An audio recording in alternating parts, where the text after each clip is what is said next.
Hello friends, welcome to mission study. Friends, आज हम आचार्य विश्वनाथ प्रणीत साहित्य दर्पण के महत्वपूर्ण श्लोक देखेंगे। सो फ्रेंड्स, लेट्स स्टार्ट वीडियो शुरू करने से पहले अभी तक आपने हमारे यूट्यूब चैनल मिशन स्टडी को सब्सक्राइब नहीं किया तो सब्सक्राइब कर लीजिए, लाइक एंड शेयर कर लीजिए and don't forget to press the bell icon. So friends, let's start video. आज हम साहित्य दर्पण के 6 से 9 तक के श्लोक देखेंगे। छठे श्लोक है काव्य आत्मरस स्वरूप निरूपण। आज का जो श्लोक है, छठा श्लोक है, ये है रस का स्वरूप का निरूपण करता है। इसको देखेंगे। श्लोक है विभावेनानुभवेन व्यक्त संचारिणा तथा रसतामिति रत्यादि स्थायी भाव सचेत साम। सबसे पहले इसका प्रसंग देखेंगे, उसके बाद अर्थ देखेंगे। सो प्रसंग है कि प्रस्तुत कारिका आचार्य विश्वनाथ कृत साहित्य दर्पण से अवतरित हैं और यह तृतीय परिच्छेद से अवतरित हैं और इसका वर्णन इस प्रकार है। अर्थ है इसका वासना रूप से विराजमान विभाव अनुभाव व्यभिचारी के द्वारा उपविभक्त हो उठते हैं, तब आस्वाद अथवा आनंद रूप हो जाते हैं और रस कहे जाया करते हैं। रस के बारे में, रस के स्वरूप के बारे में निरूपण किया गया है श्लोक में। तो हम देखेंगे रस के बारे में वर्णन है। तो विभावेना नानुभावेन व्यक्त संचारिणा तथा, तो वासना स्वरूप से विराजमान, विभावेना भावेन वासना रूप से व्यक्त संचारिणा तथा वासना संचारिणा तथा, तो व्यक्त संचारिणा भावेन वासना रूप से विराजमान, विभावे का विभाव विभावे अनुभावेन, तो विभाव अनुभाव व्यक्त व्यभिचारी के द्वारा उपयुक्त हो उठते हैं, तब रसतामिति रत्यादि स्थायी भाव सचेत साम। तब आस्वाद, रसतामिति रत्यादि आस्वाद अथवा आनंद रूप हो जाते हैं और रस कहे जाते हैं। एक बार फिर से देखेंगे श्लोक को। विभावेना अनुभावेन व्यक्त संचारिणा तथा रसतामिति रत्यादि स्थायी भाव सचेत साम। तो विभावेन अनुभावेन, विभाव अनुभाव और व्यभिचार के द्वारा संचारण तथा उपव्यक्त हो उठते हैं, रसतामिति रत्यादि स्थायी भाव सचेत साम। तब आस्वाद अथवा आनंद रूप हो जाते हैं, तब आनंद रूप या आस्वाद हो जाते हैं और रसतामिति रत्यादि और रहस्य कहे जाते हैं आदि।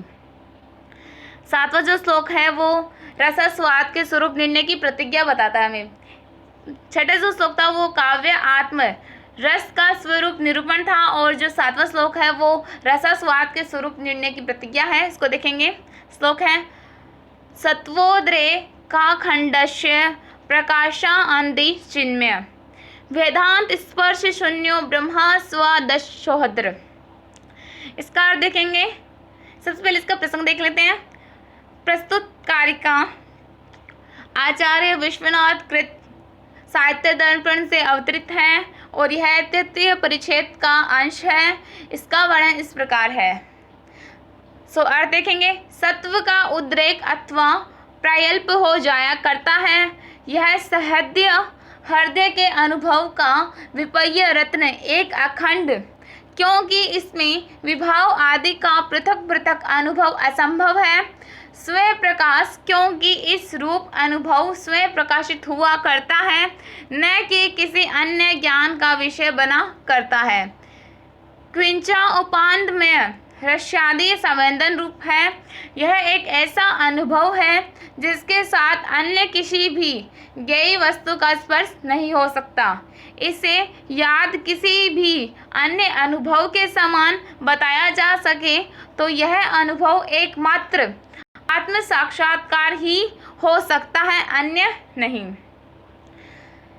तो देखेंगे सत्वो उद्रेक का खंडस्य, सत्व उद्रेक, सत्व का उद्रेक अथवा प्रायल्प हो जाया करता है।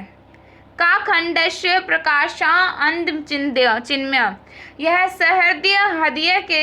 हृदय के अनुभव का विपर्य रत्न एक अखंड, का खंडस्य एक अखंड, क्योंकि इसमें विभाव आदि का पृथक पृथक अनुभव असंभव है।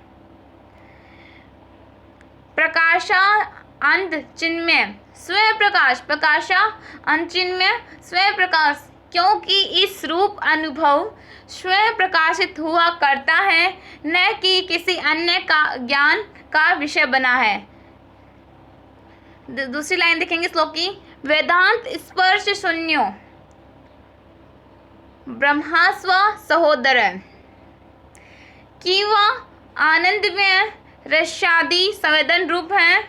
यह एक ऐसा अनुभव है जिसके साथ अन्य किसी भी वेदांत स्पर्श शून्यो, क्या है कि जिसके साथ यह एक ऐसा अनुभव है कि जिसके साथ अन्य किसी भी ज्ञेय वस्तु का स्पर्श नहीं हो सकता। वेदांत स्पर्श शून्य का शून्य मात्र भी स्पर्श नहीं हो सकता।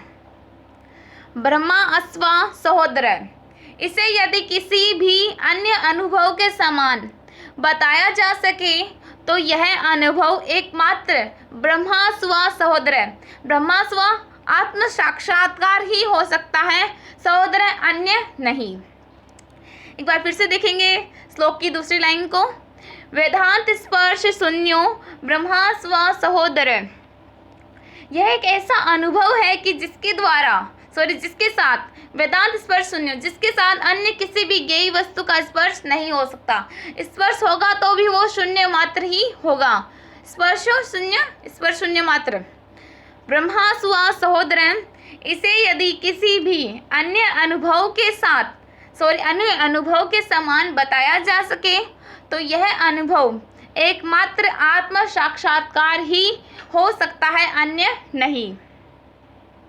8वां श्लोक है, काव्य प्रकार का निरूपण किया गया है 8वें श्लोक में। इस बार देखेंगे श्लोक को, काव्य ध्वनि गुणी भूत व्यंग्य चेति द्विधा मतम, वाचति शयनी व्यंग्ये ध्वनिस्ता काव्य नूतनम तमाम। इसका प्रसंग देखेंगे। प्रस्तुत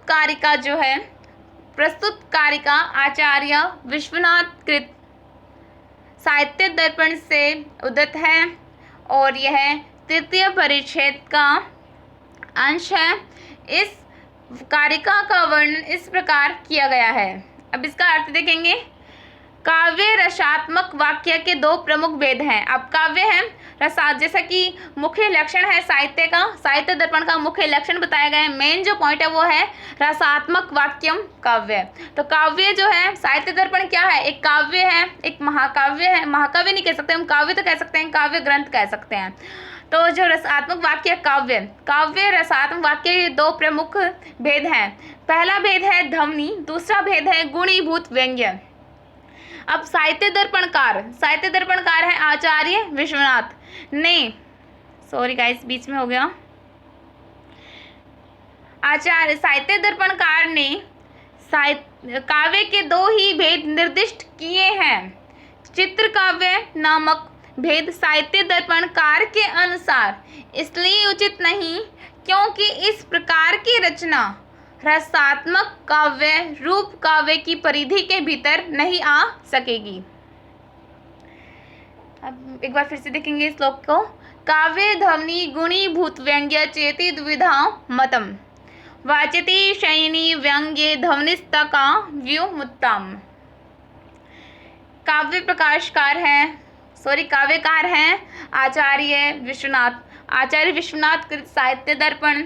तो उन्होंने बताया है कि काव्य रसात्मक वाक्य के दो प्रमुख भेद हैं। काव्य ध्वनि गुणी काव्य के दो भेद हैं। चेति द्विधा मतम, चेति के दो मतम भेद हैं। पहला ध्वनि गुणीभूत व्यंग्यम, पहला ध्वनि दूसरा गुणीभूत व्यंग्यम। अब नेक्स्ट लाइन है वाचति शयनी व्यंग्ये ध्वनिस्तका व्युमुत्तमम। इसका अर्थ देखेंगे।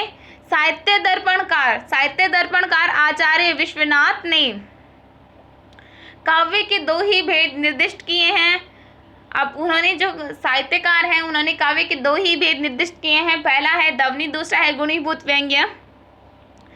चित्र काव्य नामक भेद साहित्य दर्पणकार के अनुसार इसलिए उचित नहीं क्योंकि इस प्रकार की रचना रसात्मक वाक्य रूप काव्य की परिधि के भीतर नहीं आ सकेगी। अब काव्य नामक जो भेद है साहित्य दर्पणकार ने इसलिए उचित नहीं किया क्योंकि इस प्रकार की जो रचना रसात्मक वाक्य रूप काव्य की परिधि के भीतर नहीं आ सकेगी। तो उन्होंने कारण भी बताया कि वाचती शयनी व्यंग्य ध्वनिस्तकाम व्युत्पत्ताम। तो साहित्य दर्पणकार है वाचती शयनी, साहित्य दर्पणकार आचार्य विश्वनाथ ने बताया है कि इस प्रकार के जो रसात्मक वाक्य हैं ये रूप की काव्य की वृद्धि में नहीं आ सकते, इसलिए उन्होंने काव्य के दो ही भेद किए हैं, रसात्मक काव्य के दो भेद किए हैं, पहला ध्वनि, दूसरा गुणीभूत व्यंग्य। 9वां जो श्लोक है वो ध्वनि काव्य के दो भेद हैं, इसके ऊपर बेस्ड है। तो ध्वनि काव्य के पहले देख लेते हैं, दो श्लोक हैं, दो भेद हैं ध्वनि काव्य के। पहला भेद है अविवक्षित वाच्य, दूसरा है विवक्षित अन्य परवाच्य। इसके ऊपर ये श्लोक देखेंगे ध्वनि के भेद के ऊपर। हमने रसात्मक काव्य के दो भेद कहे थे, पहला ध्वनि, दूसरा गुणीभूत व्यंग्य। तो अब ध्वनि जो है पहला जो भेद है उसके भी दो भेद हैं, ध्वनि के दो भेद हैं, विवक्षित वाच्य और दूसरा विवक्षित अन्य परवाच्य। श्लोक देखेंगे, भेदो ध्वनेरपि दादुदीरितो लक्षणाभिधा मूलो अविवक्षित वाच्यो अन्यो विवक्षिता अन्य परवाच्यश्च। सबसे पहले इसका प्रसंग देखेंगे। प्रस्तुत कारिका आचार्य विश्वनाथ कृत साहित्य दर्पण से अवतरित है और यह तृतीय परिच्छेद का अंश है। इसका वर्णन इस प्रकार है। अर्थ देखेंगे, ध्वनि काव्य के भी दो भेद बताए गए हैं, पहला लक्षणामूलक ध्वनि काव्य और दूसरा अभिधामूलक ध्वनि काव्य। इन दोनों भेदों में लक्षणामूलक ध्वनि काव्य को तो अविवक्षित वाच्य ध्वनि काव्य कहा जाता है और अभिधामूलक ध्वनि काव्य का नाम विवक्षितान्य परवाच्य ध्वनि काव्य है।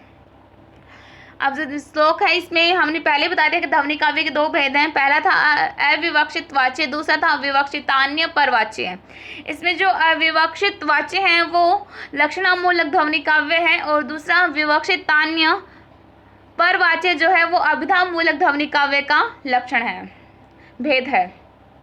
अब श्लोक देखेंगे, भेदो ध्वनेरपि दावुदूरितो लक्षणाभिधामूलक अविवक्षित वाच्यो अन्यो विवक्षितान्य परवाच्य। भेदो ध्वनेरपि, ध्वनि काव्य के भी भेदो ध्वनेरपि दो भेद हैं, द्वावदूरितो दो भेद बताए गए हैं। पहला है लक्षणाभिधामूलो, लक्षणामूलक ध्वनि काव्य जिसे हम अविवक्षित वाच्य ध्वनि काव्य भी कह सकते हैं या फिर कहा गया है।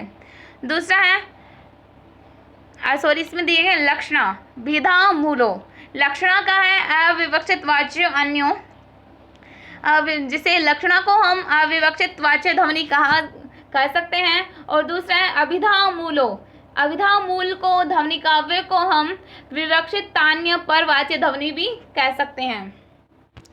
गाइस, इसी के साथ आज का हमारा वीडियो कंप्लीट होता है। Thanks for watching and keep supporting. मिलते हैं नेक्स्ट वीडियो में, तब तक के लिए बाय।